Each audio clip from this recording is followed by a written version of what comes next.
আসসালামু আলাইকুম, সবাইকে স্বাগত জানাচ্ছি আজকের অনলাইন ইংলিশ ক্লাসে, ওরিয়েন্টেশন ক্লাসে। আশা করছি তোমরা সবাই ভালো আছো, সুস্থ আছো। তো আমার কথা কি শোনা যাচ্ছে? আর আমার পেছনের হোয়াইট বোর্ড দেখা যাচ্ছে ঠিকঠাক? জি স্যার, দেখা যাচ্ছে এবং কথা শোনা যাচ্ছে। আচ্ছা, আমার কথা শোনা যাচ্ছে কিনা আর হোয়াইট বোর্ড ঠিকঠাক? কারোর কোনো সমস্যা হলে আমাকে বলতে হবে। সব ঠিকঠাক আছে তো? জি জি স্যার, স্যার। ঠিকঠাক আছে। আচ্ছা, ঠিক আছে। তো আহ আমরা আজকে, নমস্কার স্যার। হ্যাঁ নমস্কার। স্যার কেমন আছেন? হ্যাঁ, কে? অনন্যা? হ্যাঁ অনন্যা, আমি ভালো আছি। আহ তোমরা সবাই ভালো আছো তো? জি আমরা, স্যার। আচ্ছা ঠিক আছে। তো আমার ক্লাস, যারা দূর দূরান্ত থেকে ক্লাস করছো, তোমরা সবাই ক্লাসটা মনোযোগ দিয়ে পড়বে। তো আজকে আমাদের প্রথম যে ক্লাস, সেই ক্লাসে আমি মূলত আজকে কম্পালসরি ইংলিশের যে মানবন্টনটা আছে, কিভাবে মানে কোন কোন টপিকস গুলো আসবে পরীক্ষাতে, কি কি বিষয়ের আনসার গুলো তোমাদের করতে হবে, সেই বিষয়গুলো সম্পর্কে আমি আজকের প্রথম ক্লাসে ধারণা দেওয়ার চেষ্টা করব। আর তারপরে আমরা ধারাবাহিকভাবে যে কোনো এক একটা টপিকস ওয়াইজ প্রত্যেকটা ক্লাস কি করা হবে, আস্তে আস্তে ধারাবাহিকভাবে তোমাদের আলোচনা করা হবে। এবং এক একটা টপিকস এর উপর আলাদা করে লেকচার শিট তোমাদের পিডিএফ কপি দিয়ে দেওয়া হবে। তো প্রথমে আমি আজকের কম্পালসরি ইংলিশ, যেটা বলা হয়ে থাকে যে অনার্স সেকেন্ড ইয়ারে দেখা যাচ্ছে যে এটা ইংলিশে পাস তো অনার্স পাস, এরকম একটা কথা আছে।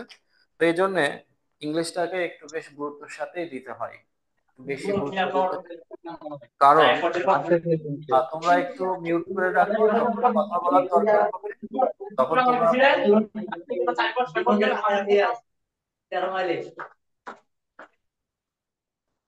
তোমরা সবাই একটু মিউট হয়ে থাকো, যখন কথা বলার দরকার হবে তখন তোমরা আনমিউট করবে।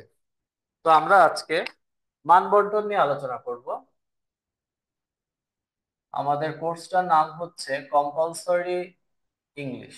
হ্যাঁ, কম্পালসরি ইংলিশ। এই কম্পালসরি ইংলিশে কোনো ইনকোর্স নাই, এটাতে কোনো ইনকোর্স পরীক্ষা দিতে হয় না, ইনকোর্স নেই। পরীক্ষার সময় পুরো 100 নম্বরের উপরে পরীক্ষা হয়, 100 নাম্বার, 100 মার্কস। এখানে 100 মার্কস, 100 নম্বরের উপরে তোমাদের পরীক্ষা দিতে হবে। তো পরীক্ষার প্রথমে যেটা আসবে, একটা 1 নম্বর যেটাতে আসবে, 1 নম্বর, 1 নম্বরে থাকবে হচ্ছে একটা আনসিন প্যাসেজ। 1 নম্বরে থাকবে হচ্ছে আনসিন প্যাসেজ। আনসিন প্যাসেজটা কি?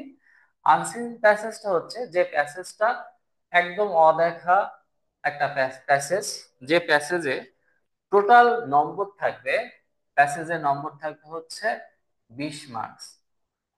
20 মার্কস থাকবে। 20 নম্বরের প্যাসেজে কি কি থাকবে? প্যাসেজে টোটাল 4 ক্যাটাগরির কোশ্চেন থাকবে, এ, বি, সি, ডি, এরকম 4 ক্যাটাগরির কোশ্চেন থাকবে।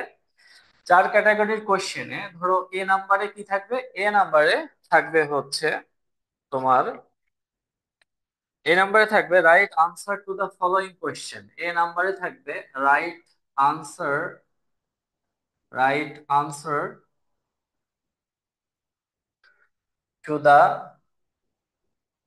Following question.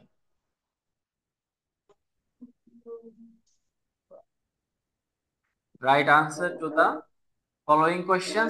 এখানে তোমাকে 3টা কোশ্চেন লিখতে হবে, প্রত্যেকটা কোশ্চেনে 2 নম্বর করে, 3 দুগুণা 6 নম্বর।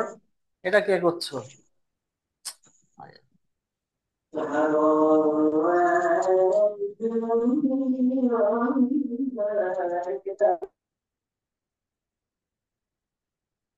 টোটাল নম্বর থাকবে হচ্ছে 3 দুগুণা 6 নম্বর থাকবে প্রথমে রাইট আনসার টু দা কোশ্চেনে। এখানে মোট কোশ্চেন থাকবে নাম্বার 1, 2 অ্যান্ড 3। এই 3টা কোশ্চেন থাকবে। তারপরে বি নাম্বারে থাকবে হচ্ছে, বি নাম্বার এটা কিন্তু সব 1 নম্বরের যে 20 মার্কস থাকবে সেই 20 মার্কস এর ডিস্ট্রিবিউশনটা আমি দেখাচ্ছি। এখানে থাকবে what is the main idea. B নাম্বারে থাকবে হচ্ছে what is the what is the main idea, what is the main idea and what are the supporting of the passage, supporting ideas, supporting ideas of this passage. What is the main idea and what are the supporting ideas of the passage? এখানে মূলত আমাদেরকে একটা box করতে হবে। হ্যাঁ, এখানে আমরা এরকম একটা বক্স করে আনসার করব, এরকম একটা বক্স করব। তো বক্সের মধ্যে এখানে একটা সাপোর্টিং, এখানে বলেছে what is the main idea. এখন এখানে মেইন আইডিয়া হচ্ছে একটা, হ্যাঁ এখানে মেইন আইডিয়াতে আমরা একটা সেন্টেন্স লিখবো, এখানে উপরে লিখে দেব। এখানে আমাদের উপরে লিখতে হবে যে মেইন আইডিয়া। এগুলো সবই ধারাবাহিকভাবে তোমাদেরকে বলা হবে মেইন আইডিয়া। আর এখানে লেখা থাকবে যে সাপোর্টিং আইডিয়াস, সাপোর্টিং আইডিয়াস। হ্যাঁ, তো এখানে একটা, আর এখানে টোটাল সাপোর্টিং আইডিয়াস 1 2 3, মিনিমাম 4টা সাপোর্টিং আইডিয়াস লিখতে হবে। তো এই মেইন আইডিয়া সাপোর্টিং আইডিয়াস এখানে মার্কস থাকবে হচ্ছে 4। তাহলে 6 আর 4 10 নম্বর আমরা পেয়ে গেলাম। যে এখানে আনসিন প্যাসেজ থেকে প্রথমে থাকবে হচ্ছে এখানে এ বি সি ডি 4টা কোশ্চেন। তো এ নাম্বার কোশ্চেনে থাকবে হচ্ছে টোটাল 3টা কোশ্চেন, 3টা কোশ্চেনে 2 নম্বর করে 6 নম্বর। তারপরে বি নাম্বার থাকবে what is the main idea and what are the supporting ideas of this passage. আমাদের আনসিন প্যাসেজটা পড়তে হবে, আনসিন প্যাসেজটা পড়ে তারপরে কি করতে হবে, মেইন আইডিয়া এন্ড সাপোর্টিং আইডিয়াসটা লিখতে হবে। তো এই মেইন আইডিয়া এবং সাপোর্টিং আইডিয়াস লেখার অসাধারণ কিছু টেকনিক আছে, যে টেকনিক গুলো অবলম্বন করলে তুমি খুব অনায়াসে এই মেইন আইডিয়া এবং সাপোর্টিং আইডিয়াস গুলো লিখে ফেলতে পারবে। সেটার কৌশলগুলো আমাদের এই অনলাইন ক্লাসে তোমাদের শেখানো হবে। তো দেখো আমরা এ এবং বি নাম্বার 6 আর 4 10 নম্বরের কোয়েশ্চেন প্যাটার্ন বা মার্কস ডিস্ট্রিবিউশন সম্পর্কে আমরা কি হলাম, অবগত হলাম। এখন আমাদের যেটা করতে হবে সেটা হচ্ছে 3 নম্বরে কি আসবে, সি নাম্বারে যেটা কি আসবে সেটা, সি নাম্বারে আসবে যে সি নাম্বার কোশ্চেনে আসবে যে write down the write down write down the meaning of the following words, write down the meaning of the following write down the meaning of the following words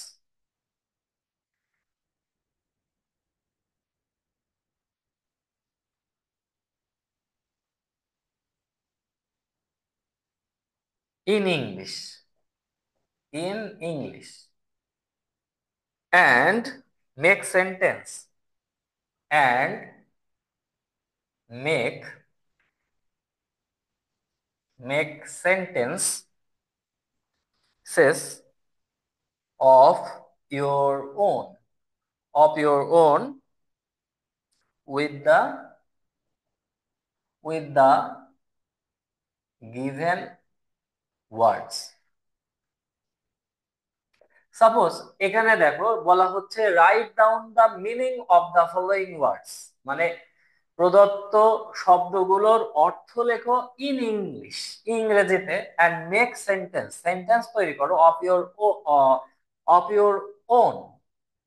of your own মানে নিজের নিজের নিজের sentence তৈরি করো with the given words, যে শব্দগুলো দেওয়া হয়েছে। যেমন ধরো এরকম ভাবে কিছু শব্দ দেওয়া থাকবে, এবারের পরীক্ষায় এসেছিল সারফেস, হুম, তারপরে পাস্টিউর, তারপরে ছিল হোস্টাইল, এরকম কিছু কিছু শব্দ দেওয়া আছে। হ্যাঁ, তারপরে হচ্ছে অবভিয়াসলি, অবভিয়াসলি, তারপরে ছিল কার্নিভোরাস, কার্নিভোরাস, ফসফরাস।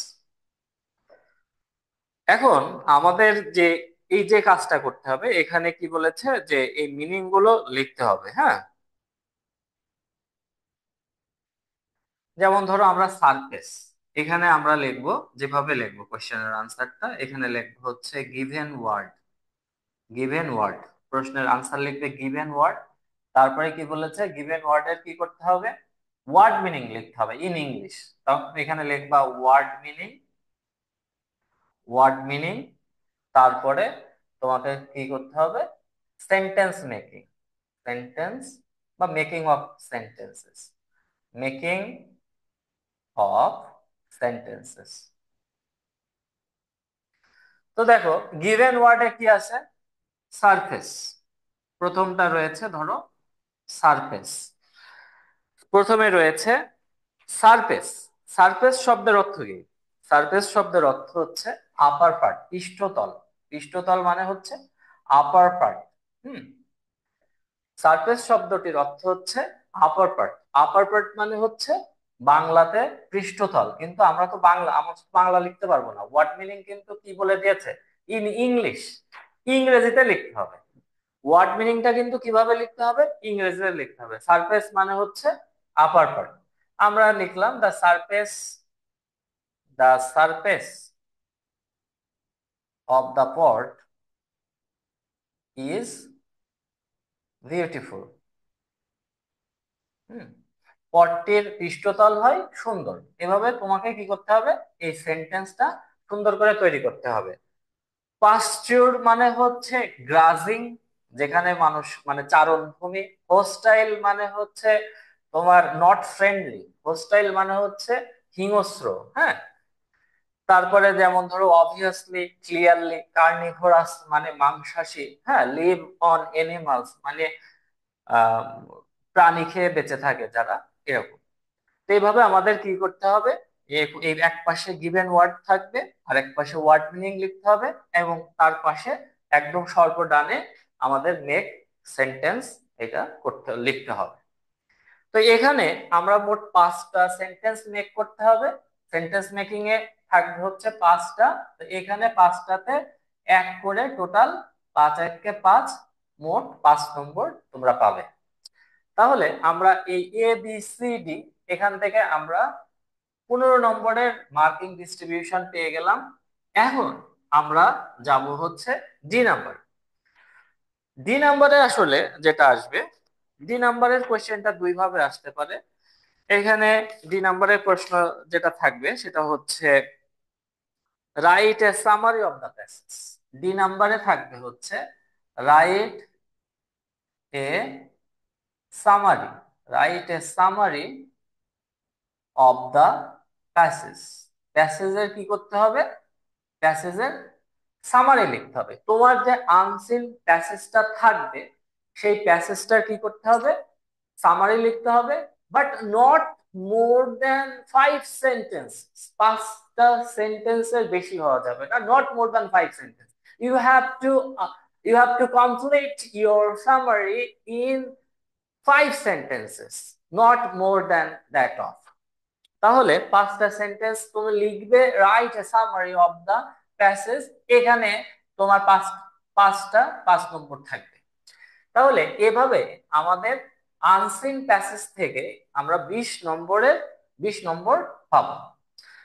এরপরে আমাদের যেটা থাকবে, তাহলে আনসিন প্যাসেজে যে মার্কস ডিস্ট্রিবিউশনটা তোমরা কি সবাই বুঝতে পেরেছো, কিভাবে এই যে 20 নম্বরটা কিভাবে তোমরা পাবে, বা কি কি কি কি ক্যাটাগরির কোশ্চেন থাকবে, এটা মনে হয় তোমরা বুঝতে পেরেছো।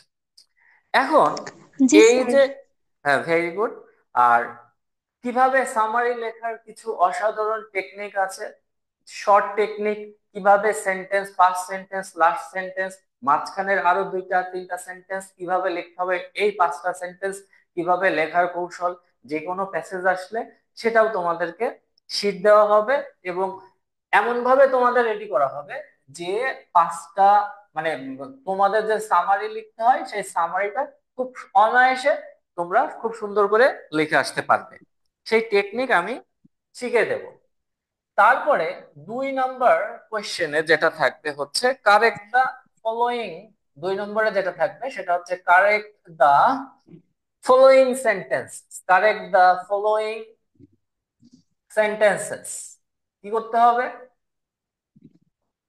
প্রদত্ত শব্দগুলো, correct the following sentences any five means 5টা করতে হবে। কারেক্ট দা ফলোয়িং সেন্টেন্সেস মানে হচ্ছে আসলে সেন্টেন্সের কিছু ভুল থাকবে। এটা, এই ভুল বিভিন্ন ধরনের হতে পারে, সাবজেক্ট ভার্ব এগ্রিমেন্ট হতে পারে, টেন্স অনুযায়ী ভুল থাকতে পারে, আর্টিকেলগত ভুল থাকতে পারে, তারপরে তোমার রাইট ফর্মস অফ ভার্ব অনুযায়ী ভুল থাকতে পারে। হ্যাঁ, তারপরে তোমার ভয়েস অনুযায়ী কিছু ভুল থাকতে পারে। এই ভুলগুলোই তোমাকে কি করতে হবে? কারেক্ট করতে হবে। এটাকে সংক্ষেপে আমরা সেন্টেন্স কারেকশন বলতে পারি। যেমন আমি এখানে লিখছি যে, ধরো আমি লিখলাম যে, উম, এখানে লিখলাম যে, সাপোজ কলম্বাস ইনভেন্টেড আমেরিকা। এরকম একটা ধরো সেন্টেন্স দেওয়া আছে, কলম্বাস ইনভেন্টেড আমেরিকা। তারপরে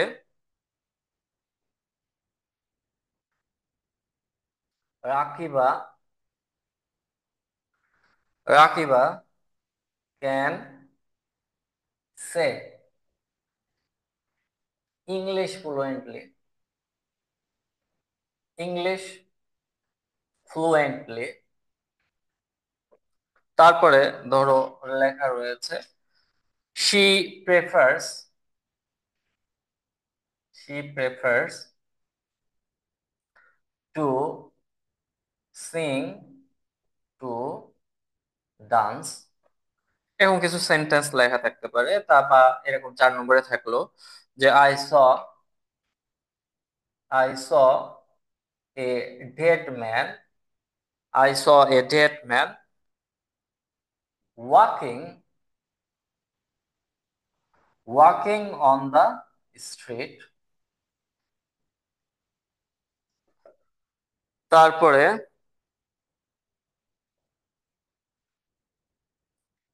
there is no place there is no place in the bench.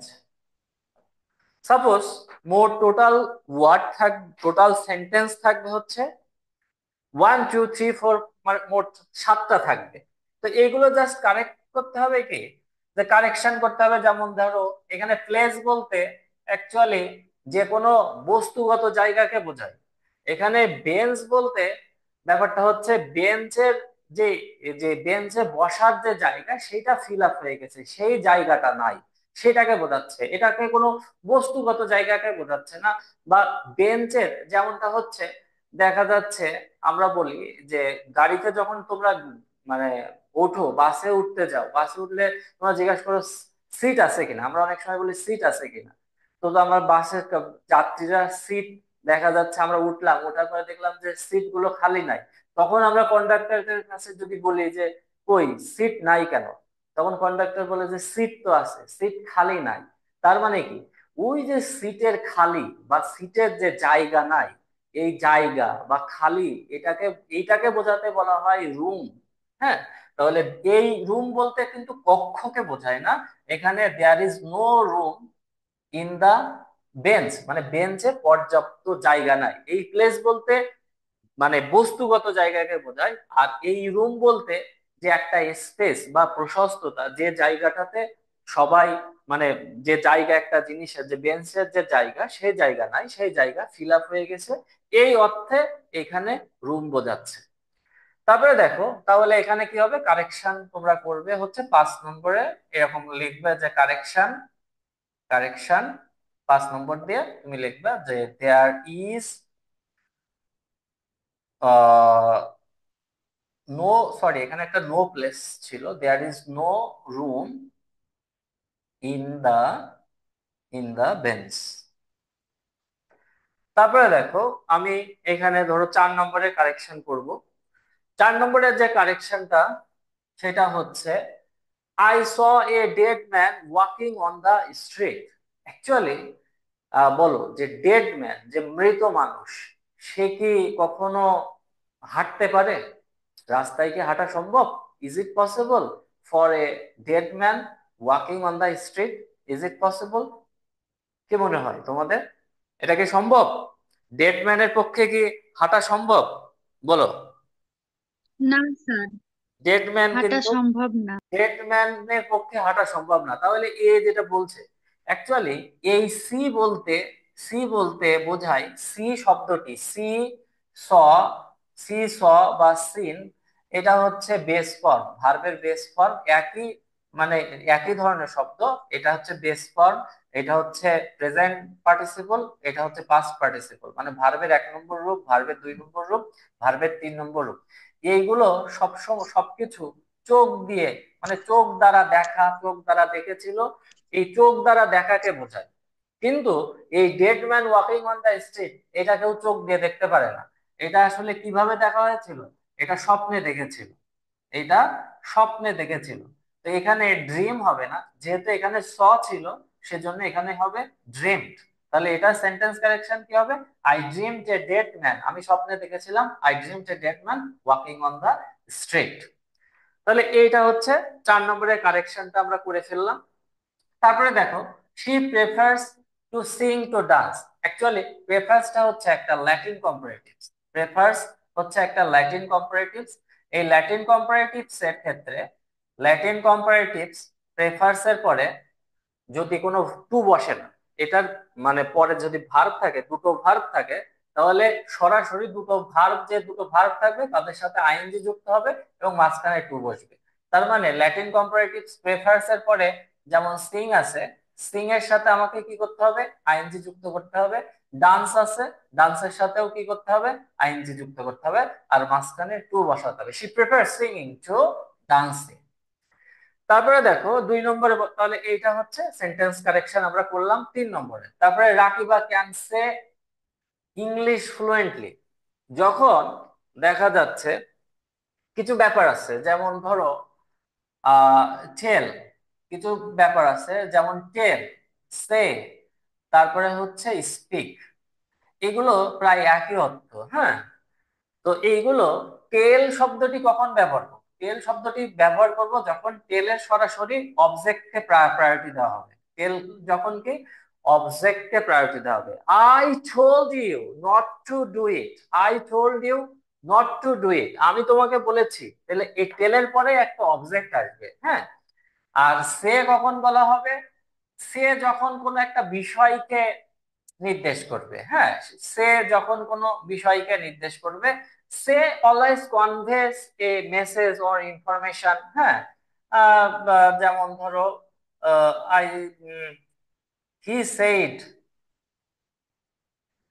He said about English literature, বা he says about English grammar বা লিটারেচার, যেটাই বলো না কেন, গ্রামার বা he says about English grammar. এখানে আসলে এই সেস এর পরে অবজেক্ট হয়ে প্রায়োরিটি থাকে না, এখানে একটা কনভেস এ তোমার কোনো একটা মেসেজ বা কোনো একটা ইনফরমেশন দেয়। আর স্পিক বলতে যখন আসলে কোনো অবজেক্টও থাকে না, কোনো মেসেজও থাকে না, এখন স্পিক বলতে যখন অনেক মানে কোনো একটা আহ, যে যখন আমরা বলবো যে রাকিবা ক্যান সে, কারোর কোনো ধরনের যখন কোনো অ্যাবিলিটি বোঝায়, অ্যাবিলিটি বা দক্ষতা বোঝায়, দক্ষতা বোঝাতে তখন আমরা এই স্টেল বা সের পরিবর্তে আমরা স্পিক বলবো। এখানে স্পিক বলবো। ইংলিশ ফ্লুয়েন্টলি মানে ইংরেজি বলার দক্ষতাকে বোঝাচ্ছে, তাহলে এটা সে হবে না, এটা হবে স্পিক। যখন বলার দক্ষতা বোঝায় তখন এটা Rakiba can speak English fluently, Rakiba can speak German. হ্যাঁ, কারো যখন অ্যাবিলিটি বোঝায়, হ্যাঁ, বা English is spoken all over the world, এরকম যখন কোনো এবিলিটি বোঝায়, তখন সেক্ষেত্রে সে বা টেল না হয়ে কি হবে? সে বা টেল না হয়ে স্পিক হবে।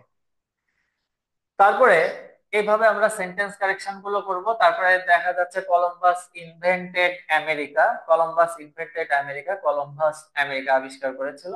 তো এটাকে যদি আমরা ইয়া করি, কেউ কি বলতে পারবে এটার কারেকশন কি হবে? কলম্বাস ইনভেন্টেড আমেরিকা, এটার সঠিকটা কি হবে? কেউ কি বলতে পারবে?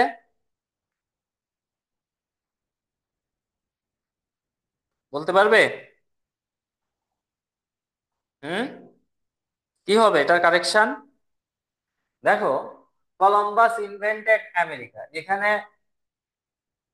ইনভেন্ট, আবিষ্কার করার, দুইটা আবিষ্কার করার দুইটা ইংলিশ আছে।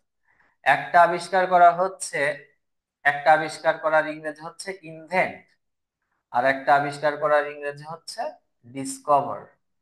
ডিসকভার মানে প্রকৃতিতে যা ছিল সেটা আগে মানুষ জানতো না, সেইটা কেউ যখন আবিষ্কার করে। আর ইনভেন্ট মানে যেমন ধরো হচ্ছে রেডিও, টেলিভিশন, এইগুলো প্রকৃতিতে ছিল না, কিন্তু এগুলো মানুষ নতুন করে আবিষ্কার করেছে। তো আমেরিকা দেশটি কিন্তু আগে ছিল, কিন্তু মানুষ জানতো না, সেজন্য এটা হবে ডিসকভার। কিন্তু টেন্স অনুযায়ী, অ্যাকর্ডিং টু টেন্স, এখানে ইনভেন্ট আছে, এখানে যেহেতু ইডি আছে, তাহলে এটা কি হবে? ডিসকভার্ড। তাহলে ইনভেন্টেড এর পরিবর্তে কি হবে? Columbus discovered America. তো এরকম এরকম ভাবে আমাদের কি করতে হবে, 2 নম্বরের সেন্টেন্স কারেকশন করতে হবে। এই সেন্টেন্স কারেকশনে 5 নম্বর, তার মানে আমরা 25 নম্বরের সলভ পার্ট কিভাবে, 25 নম্বর কোশ্চেন সম্পর্কে আমাদের ধারণা চলে এসেছে। এবার আমাদের যেটা করতে হবে সেটা হচ্ছে, আমাদের 3 নম্বর কোশ্চেনে, সবাই একটু লেখো, 3 নম্বর কোশ্চেনে তোমার একটা লেটার বা অ্যাপ্লিকেশন থাকবে। কি থাকবে? Letter or, letter and application. হ্যাঁ, লেটার অ্যান্ড অ্যাপ্লিকেশন থাকবে, লেটার অ্যান্ড অ্যাপ্লিকেশন থাকবে। এই লেটার অ্যান্ড অ্যাপ্লিকেশন থেকে তোমাকে যে কোনো একটা কি করতে হবে, লিখতে হবে। লেটার অ্যান্ড অ্যাপ্লিকেশন থেকে তোমাকে যে কোনো একটা লিখতে হবে। এই লেটার অ্যান্ড অ্যাপ্লিকেশনে আসতে পারে যে, suppose you are the principal of X college, a tree plantation campaign. না সরি, লেটার অ্যান্ড অ্যাপ্লিকেশনটা এটা এর ও সরি, এটাতে হচ্ছে পোস্টার নোটিশ। 3 নম্বরে আসবে হচ্ছে, 3 নম্বরে আসবে হচ্ছে নোটিশ আসতে পারে, 3 নম্বরে নোটিশ আসতে পারে, পোস্টার আসতে পারে, অ্যাডভার্টাইজমেন্ট আসতে পারে, অ্যাডভার্টাইজমেন্ট, অ্যাডভার্টাইজমেন্ট, হ্যাঁ, অ্যাডভার্টাইজমেন্ট আসতে পারে, স্লোগান আসতে পারে, স্লোগান আসতে পারে। হ্যাঁ, এখানে যে কোনো একটা আসবে। এখান থেকে তোমার নম্বর থাকবে হচ্ছে 4। তো নোটিশ, পোস্টার, অ্যাডভার্টাইজমেন্ট, স্লোগান, প্রত্যেকটারই আলাদা আলাদা করে কি দেওয়া হবে, আলাদা আলাদা করে তোমাদের শীট দেওয়া হবে। এই শীট থেকেই তোমাদের, ওখান থেকেই সব প্রশ্ন, তোমাদের সেই টেকনিক গুলোও দেখানো হবে। 4 নম্বরে আসবে রাইট, রাইটে প্যারাগ্রাফ, রাইটে প্যারাগ্রাফ অন, রাইটে প্যারাগ্রাফ। এখন একটা প্যারাগ্রাফ লিখতে হবে আউট অফ 3, 3টার মধ্যে তোমাকে একটা প্যারাগ্রাফ লিখতে হবে। এই প্যারাগ্রাফে তোমার মার্ক থাকবে হচ্ছে 8 নম্বর, প্যারাগ্রাফে নম্বর থাকবে 8।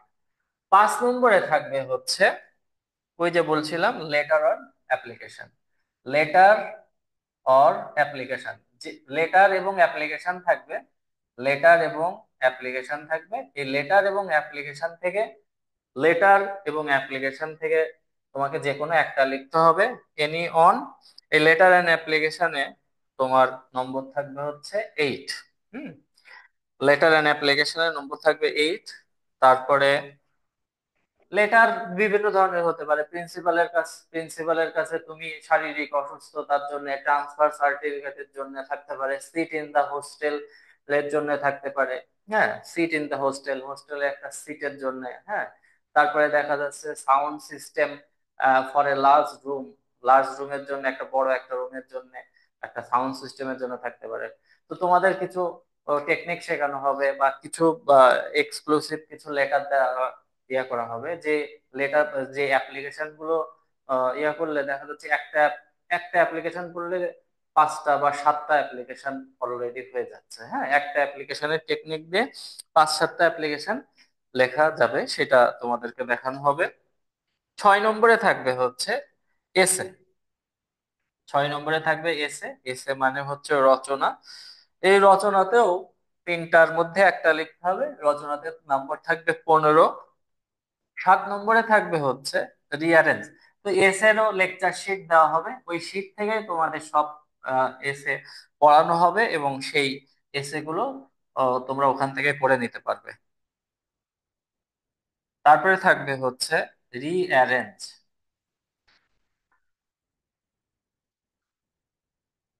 Rearrange rearrange the words rearrange the words to make। আমার লেখা বুঝতে পারছো তো তোমরা? লিখে নিচ্ছ তো? এগুলোকে খাতা কলমে লিখছো? জি স্যার। জি স্যার। কোনো সমস্যা হচ্ছে না তো? শুনতে বা সাউন্ড সিস্টেমে কোনো সমস্যা আছে? নো প্রবলেম না sir. Sir. rearrange the words to make sensible sentences। এখানে এনি ফাইভ, পাঁচটা তোমাকে কি করতে হবে, এলোমেলো ভাবে ওয়ার্ড গুলো দেওয়া থাকবে, সেটা তোমাকে সাজাতে হবে। যেমন আমি একটা সেন্টেন্স আমি লিখছি যে লস্ট, ধরো আমি লিখছি যে ঢাকা, এরকম একটা, এরকম কিছু কিছু এলোমেলো শব্দ দেওয়া থাকবে। ঢাকা ওয়েন্ট, হ্যাঁ, তারপরে to zoo, went to zoo, I last week.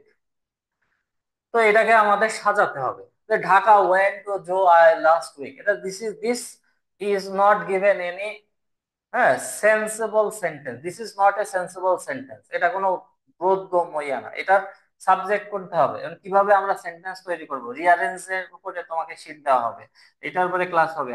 I, verb কোনটা? প্রথমে সাবজেক্ট হচ্ছে আই, ভার্ব কোনটা? ভার্ব হচ্ছে ওয়েন্ট। আই ওয়েন্ট, আমি কোথায় গিয়েছিলাম? আই ওয়েন্ট টু, টু কোথায় গিয়েছিলাম? জু, কোন zoo? Dhaka zoo. I went to Dhaka zoo. কখন গিয়েছিলাম? Last week. এইভাবে তোমাকে কি করতে হবে, এলোমেলো শব্দ দেওয়া থাকবে, এই এলোমেলো শব্দ দিয়ে তোমাকে রিয়ারেঞ্জ করে সেন্সেবল সেন্টেন্স তৈরি করতে হবে। এরকম তোমাকে পাঁচটা করতে হবে। এখানেও তোমার নম্বর থাকবে হচ্ছে 5। তো এটাকে বলা হয় রিয়ারেঞ্জিং সেন্টেন্সেস। তো আমরা 7 নম্বর পর্যন্ত গিয়েছি। তারপরে তারপরে দেখো 8 নম্বরে যেটা থাকবে, 8 নম্বরে থাকবে হচ্ছে frame, WH questions. Frame, WH questions. তোমাকে একটা প্লেন সেন্টেন্স দেওয়া হবে, তোমাকে ডব্লিউএইচ কোয়েশ্চেন করতে হবে। ডব্লিউএইচ কোয়েশ্চেন্স এখানে 5 নম্বর থাকবে ডব্লিউএইচ কোয়েশ্চেনের উপরে। যেমন এখানে একটা সেন্টেন্স দেওয়া থাকবে, স্বাভাবিক অ্যাফার্মেটিভ একটা সেন্টেন্স দেওয়া থাকবে। Rafsan will, Rafsan will go there by, কিভাবে? ট্রেন।